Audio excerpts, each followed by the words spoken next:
Hablemos claro. En la madrugada de hoy el Ejecutivo consiguió el voto de confianza del Congreso por una votación de 89 votos a favor, 4 abstenciones y 35 votos en contra, donde se produjo una extraña alianza entre el fujimorismo y sus opositores y contradictores de siempre, es decir, de Frente Amplio y Unión por el Perú.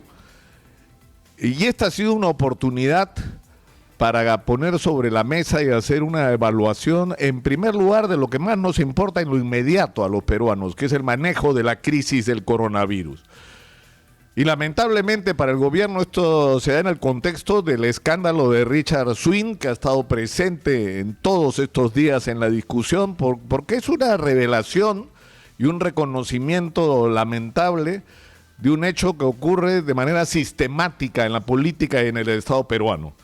Tú apoyas una campaña electoral y vas a ser premiado con un puesto público, más allá de que estés o no calificado para hacerlo y pasando por encima de los derechos de otros, que probablemente deberían recibir los honorarios o tener las funciones que te asignan, pero en fin, a ti te ponen porque estuviste en la campaña del presidente cuando era candidato a la vicepresidencia, y por eso mereces el premio. Y el problema es que esto es sistemático.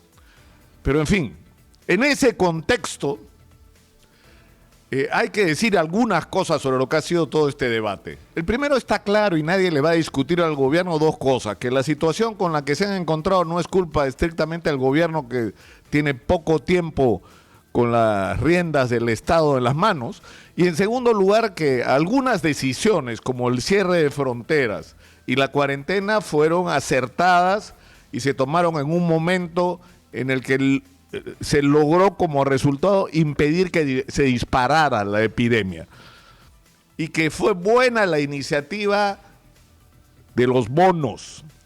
El problema es que ahí empezaron los problemas, porque a partir de eso nos enfrentamos a la situación cruda y real del aparato del Estado peruano y de su eficiencia.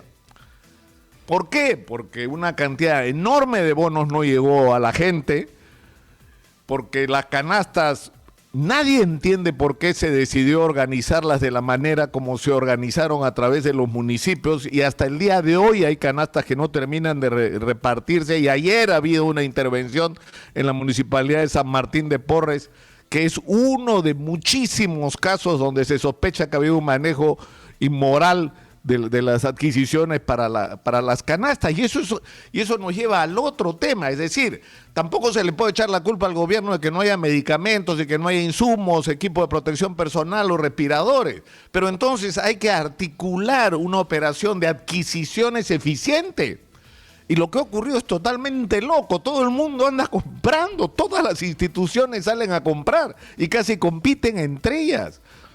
Y ese es el mecanismo menos eficiente para las adquisiciones. Entonces hemos tenido por un lado que lo de los bonos no funcionó como debería funcionar, y eso que ha provocado que la gente salga a la calle porque no tiene que comer y se rompa la cuarentena. Y por el otro lado ha habido unos procedimientos de adquisiciones que han sido ineficientes y que han sido además un espacio abierto para muchísimos casos de corrupción, como lo que hemos estado viendo. Pero junto con eso ha ocurrido la decisión por el golpe que significa para la economía la pandemia, soltar líneas de crédito para reactivar la economía, a través fundamentalmente Reactiva Perú. Pero el gran problema es que esta situación, y eso se ha repetido hasta el cansancio, nos han mostrado una vez más que la inmensa mayoría del empleo en el Perú la genera la micro y pequeña empresa, que es la más golpeada en esta crisis, y que por lo tanto, si tú vas a inyectar recursos a la economía, tienes que inyectarle recursos a este sector a través de los canales que este sector usa, por Dios, que no son los bancos, sino son las cajas y las EDIPYMES, y en algunos casos las cooperativas. Son otros mecanismos, otros procedimientos los que hay que usar, y eso también falló. Entonces, ¿cuál ha sido la consecuencia? Que las empresas, micro y pequeñas empresas, están quebrando por todos lados, están cerrando, no tienen ninguna capacidad de atender sus obligaciones, y eso ¿qué es lo que produce? Que el desempleo crece de una manera brutal y la desesperación de la gente, como lo hemos visto ayer. Mientras se debatía en el Congreso si se le da el voto de confianza o no, en la calle, en el centro de Lima, en La Victoria, están trompeando los vendedores y vendedoras ambulantes con los inspectores y con la policía. Y uno escucha los testimonios de esta gente y hay gente desesperada que te dice, si no salgo a vender lo que sea, ¿de qué va a comer mi familia? Entonces, a lo que nos expone todo esto es a la necesidad de hacer urgentes correcciones sobre cómo se han estado manejando las cosas y la necesidad de hacerlas de otra manera. Es decir, es evidente que va que sostener durante un tiempo, que nadie sabe cuánto tiempo durará los bonos. Ayer ya se habló de que habría otro bono más. Pero si esto va a durar meses, va a haber que sostener con bonos a la gente durante meses, pero que le lleguen.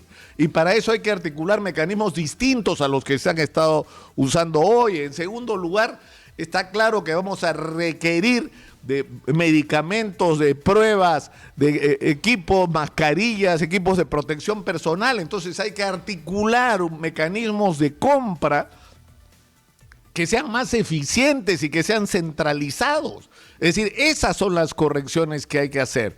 Es decir, el gobierno ha hecho algunas cosas bien, como las que hizo al comienzo, sí, pero de ahí para adelante han venido una sucesión de errores que han sido sumamente graves, y uno de ellos ha sido el tema de la información. O sea, el viernes pasado el presidente diciendo que se ampliaba la emergencia y hasta el día de hoy la gente está llena de dudas sobre qué puede hacer y qué no puede hacer, que es otra de las correcciones importantes que hacer, que la información que le llegue a la gente sea directa, sea confiable, sea información transparente, porque lo que la gente está esperando, y con esto termino, no es que se bajen los sueldos, pues y menos el 10%, 15%, ¿no?